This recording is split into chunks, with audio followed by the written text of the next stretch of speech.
என்ன நாங்க பெருசா கேட்டுட்டோம்? மக்கள் வந்து நிம்மதியா ஃப்ரீயா நின்னு பாக்குறதுக்கு ஒரு இடம், அதை நாங்க தேர்வு செஞ்சு அதுக்கு பர்மிஷன் கேட்கிறோம். ஆனா நீங்க என்ன பண்றீங்க? அந்த இடத்தையெல்லாம் விட்டுட்டு நெருக்கடியோட, மக்கள் நெருக்கடியோட எங்கெல்லாம் நிப்பாங்களோ அந்த இடமா பார்த்து செலக்ட் பண்ணி தெரியும். உங்க எண்ணம் தான் என்ன சார்? இதுதான் அது அந்த இருக்கிறதுலே நெருக்கடியான இடத்த தேர்ந்தெடுத்து கொடுக்கறதுக்கு ஒரு முக்கியமான காரணம் என்னன்னா, ஏதாவது ஒரு அசம்பாவிதம் நிகழ வேண்டும் என்று அரசு விரும்புகிறது. அதுபோல் ஏதாவது அசம்பாவிதம் நடக்க வேண்டும் என்று இவர்கள் விரும்புகிறார்கள்.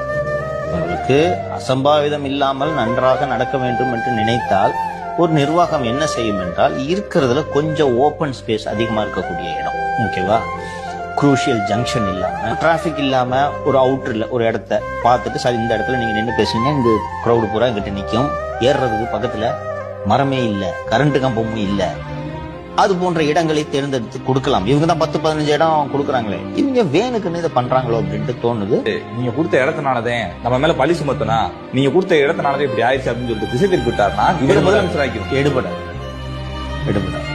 உனக்கு ஒரு வாதத்துக்கு சொல்றேன், ஏதோ நான் ஒரு பையன் செத்துக்கிட்டான், ஓகேவா, நம்மளோட சிம்பத்தி அந்த பையன் மேல போகுமா, வேணுக்குன்னு இவங்க அந்த நெருக்கடியான இடத்த கொடுத்து இப்படி பண்ணிட்டாங்கன்ட்டு போகுமா?